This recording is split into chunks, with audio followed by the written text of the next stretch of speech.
रूस ਅਤੇ ਯੂਕਰੇਨ ਦੇ ਦਰਮਿਆਨ ਗਹਿ-ਗਚ ਲੜਾਈ ਦਰਮਿਆਨ रूस ਅਤੇ ਯੂਕਰੇਨ ਆਖਰਕਾਰ ਗੱਲਬਾਤ ਲਈ ਰਾਜੀ ਹੋ ਗਏ ਨੇ। ਉਂਝ ਪੱਛਮੀ ਮੁਲਕਾਂ ਦੇ ਤਿੱਖੇ ਬਿਆਨਾਂ ਮਗਰੋਂ ਚੱਲ ਰਹੇ ਤਣਾਅ ਦਰਮਿਆਨ ਰਾਸ਼ਟਰਪਤੀ ਵਲਾਦੀਮੀਰ ਪੁਤਿਨ ਨੇ ਰੂਸੀ ਪਰਮਾਣੂ ਦਸਤਿਆਂ ਨੂੰ ਚੌਕਸ ਰਹਿਣ ਦੇ ਹੁਕਮ ਦਿੱਤੇ ਨੇ।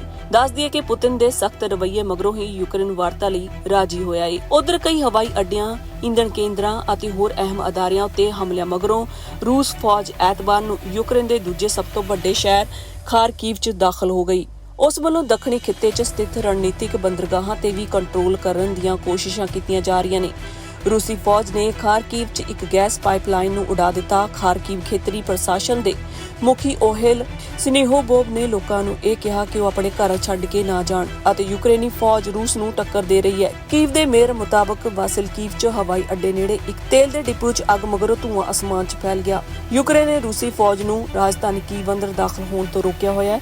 ਯੂਕਰੇਨੀ ਸਰਕਾਰ ਦੁਆਰਾ ਫੌਜਾਂ ਦਾ ਤਜਰਬਾ ਰੱਖਣ ਵਾਲੇ ਕੈਦੀਆਂ ਨੂੰ ਜੰਗ ਲੜਨ ਲਈ ਰਿਹਾ ਕੀਤਾ ਜਾ ਰਿਹਾ ਹੈ। ਆਪਣੇ ਚੋਟੀ ਦੇ ਅਧਿਕਾਰੀਆਂ ਨਾਲ ਮੀਟਿੰਗ ਦੌਰਾਨ ਪੁਤਿਨ ਨੇ ਕਿਹਾ ਕਿ ਨਾਟੋ ਤਾਕਤਾਂ ਨੇ ਪੱਛਮੀ ਮੁਲਕਾਂ ਨਾਲ ਮਿਲ ਕੇ ਰੂਸ ਸਮੇਤ ਉਨ੍ਹਾਂ ਖਿਲਾਫ ਸਖਤ ਵਿੱਤੀ ਪਾਬੰਦੀਆਂ ਦੇ ਨਾਲ ਤਿੱਖੇ ਬਿਆਨ ਦਿੱਤੇ ਨੇ। ਪੁਤਿਨ ਨੇ ਰੂਸੀ ਰੱਖਿਆ ਮੰਤਰੀ ਅਤੇ ਮਿਲਟਰੀ ਦੇ ਜਨਰਲ ਸਟਾਫ ਦੇ ਮੁਖੀ ਨੂੰ ਹੁਕਮ ਦਿੱਤੇ ਹਨ ਕਿ ਪਰਮਾਣੂ ਦਸਤਿਆਂ ਦੀ ਉਚੇਚੇ ਤੌਰ ਤੇ ਤਾਇਨਾਤੀ ਕਰਨ।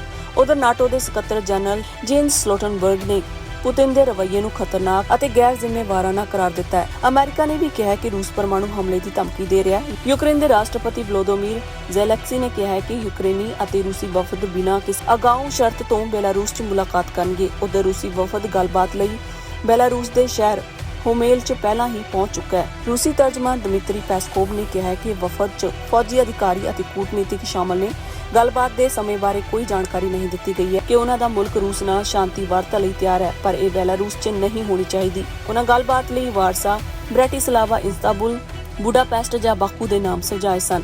ਉਹਨਾਂ ਕਿਹਾ ਕਿ ਹੋਰ ਥਾਵਾਂ ਤੇ ਵੀ ਰੂਸ ਨਾਲ ਗੱਲਬਾਤ ਕੀਤੀ ਜਾ ਸਕਦੀ ਹੈ, ਪਰ ਬੇਲਾਰੂਸ 'ਚ ਨਹੀਂ, ਕਿਉਂਕਿ ਉਹਨਾਂ ਨੇ ਯੂਕਰੇਨ ਤੇ ਚੜ੍ਹਾਈ ਲਈ ਰੂਸ ਦੀ ਸਹਾਇਤਾ ਕੀਤੀ ਹੈ। ਜਰਮਨੀ ਦੇ ਚਾਂਸਲਰ ਓਲਾਫ ਸ਼ੋਲਜ਼ ਨੇ ਕਿਹਾ ਹੈ ਕਿ ਉਹਨਾਂ ਦਾ ਮੁਲਕ ਆਪਣੀ ਫੌਜ ਲਈ 112 ਅਰਬ ਡਾਲਰ ਤੋਂ ਜ਼ਿਆਦਾ ਦਾ ਵਿਸ਼ੇਸ਼ ਫੰਡ ਰੱਖੇਗਾ। ਸੰਸਦ ਦੇ ਵਿਸ਼ੇਸ਼ ਇਜਲਾਸ ਦੌਰਾਨ ਉਹਨਾਂ ਕਿਹਾ ਕਿ ਮੁਲਕ ਦੀ ਆਜ਼ਾਦੀ ਅਤੇ ਲੋਕਤੰਤਰ ਦੀ ਰਾਖੀ ਲਈ ਨਿਵੇਸ਼ ਦੀ ਲੋੜ ਹੈ। ਉਹਨਾਂ ਦਾਅਵਾ ਕੀਤਾ ਕਿ ਪੱਛਮੀ ਮੁਲਕ ਰੂਸ ਵੱਲੋਂ ਨਾਟੋ ਬਾਰੇ ਜਤਾਏ ਗਏ ਸੁਰੱਖਿਆ ਖਦਸ਼ਿਆਂ ਨੂੰ ਗੰਭੀਰਤਾ ਨਾਲ ਲੈਣ 'ਚ ਨਾਕਾਮ ਰਹੇ। ਉਂਝ ਉਹਨਾਂ ਯੂਕਰੇਨ ਦੇ ਆਜ਼ਾਦ ਮੁਲਕ ਬਣੇ ਰਹਿਣ ਦੀ ਵੀ ਵਕਾਲਤ ਕੀਤੀ, ਜਿਸ ਤੋਂ ਦੁਖੀ ਹੋ ਕੇ ਉਸਨੇ ਕਾਂਗਰਸ ਨਾਲੋਂ ਰਿਸ਼ਤਾ ਤੋੜਿਆ। ਉਂਝ ਉਹਨਾਂ ਯੂਕਰੇਨ ਦੇ ਆਜ਼ਾਦ ਮੁਲਕ ਬਣੇ ਰਹਿਣ ਦੀ ਵੀ ਵਕਾਲਤ ਕੀਤੀ। ਇਸ ਦੌਰਾਨ ਯੂਕਰੇਨ ਦੇ ਅਮਰੀਕਾ 'ਚ ਸਫੀਰ ਮਾਕਾਰੋਵਾ ਨੇ ਕਿਹਾ ਕਿ ਬ੍ਰਿਟਿਸ਼ ਵਿਦੇਸ਼ ਮੰਤਰੀ ਲਿਜ਼ ਟਰਸਟ ਨੇ ਚੇਤਾਵਨੀ ਦਿੱਤੀ ਕਿ ਪੁਤਿਨ ਯੂਕਰੇਨ ਨੂੰ ਹਰਾਉਣ ਲਈ ਰਸਾਇਣਿਕ ਜਾਂ ਜੈਵਿਕ ਹਥਿਆਰਾਂ ਸਮੇਤ ਹੋਰ ਗਲਤ ਢੰਗ ਤਰੀਕਿਆਂ ਦੀ ਵਰਤੋਂ ਕਰ ਸਕਦੇ ਨੇ। ਇਜ਼ਰਾਈਲੀ ਪ੍ਰਧਾਨ ਮੰਤਰੀ ਨਫਤਾਲੀ ਬੈਨੇਟ ਨੇ ਐਲਾਨ ਕੀਤਾ ਹੈ ਕਿ ਉਹਨਾਂ ਦੇ ਮੁਲਕ ਵੱਲੋਂ ਯੂਕਰੇਨ ਨੂੰ 100 ਟਨ ਮਾਨਵੀ ਸਹਾਇਤਾ ਭੇਜੀ ਜਾ ਰਹੀ ਹੈ। ਉਂਝ ਯੂਕਰੇਨ ਨੇ ਇਜ਼ਰਾਈਲ ਨੂੰ ਜੰਗ ਰੋਕਣ ਲਈ ਵਿਚੋਲਗੀ ਕਰਨ ਦੀ ਅਪੀਲ ਕੀਤੀ ਸੀ। ਉਹਨਾਂ ਦੇ ਮੁਲਕ ਵੱਲੋਂ ਯੂਕਰੇਨ ਨੂੰ 100 ਟਨ ਮਾਨਵੀ ਸਹਾਇਤਾ ਭੇਜੀ ਜਾ ਰਹੀ ਹੈ। ਉਂਝ ਯੂਕਰੇਨ ਨੇ ਇਜ਼ਰਾਈਲ ਨੂੰ ਜੰਗ ਰੋਕਣ ਲਈ ਵਿਚੋਲਗੀ ਕਰਨ ਦੀ ਅਪੀਲ ਕੀਤੀ ਸੀ। ਬੈਨੇਟ ਨੇ ਵਿਚੋਲਗੀ ਵਰੇ 2020-21 ਚ 19.65 ਕਰੋੜ ਟਨ ਕੱਚੇ ਤੇਲ ਦੀ ਦਰਾਮਦ ਤੇ 62.2 ਅਰਬ ਡਾਲਰ ਖਰਚ ਕੀਤੇ ਸਨ। ਉਸ ਸਮੇਂ ਕੋਵਿਡ-19 ਮਹਾਮਾਰੀ ਕਾਰਨ ਆਲਮੀ ਪੱਧਰ ਤੇ ਕੱਚੇ ਤੇਲ ਦੀਆਂ ਕੀਮਤਾਂ ਹੇਠ ਆਈਆਂ ਸਨ। ਉਹਨਾਂ ਦੇ ਮੁਲਕ ਵੱਲੋਂ ਯੂਕਰੇਨ ਨੂੰ 100 ਟਨ ਮਾਨਵੀ ਸਹਾਇਤਾ ਭੇਜੀ ਜਾ ਰਹੀ ਹੈ। ਉਂਝ ਯੂਕਰੇਨ ਨੇ ਇਜ਼ਰਾਈਲ ਨੂੰ ਜੰਗ ਰੋਕਣ ਲਈ ਵਿਚੋਲਗੀ ਕਰਨ ਦੀ ਅਪੀਲ ਕੀਤੀ ਸੀ।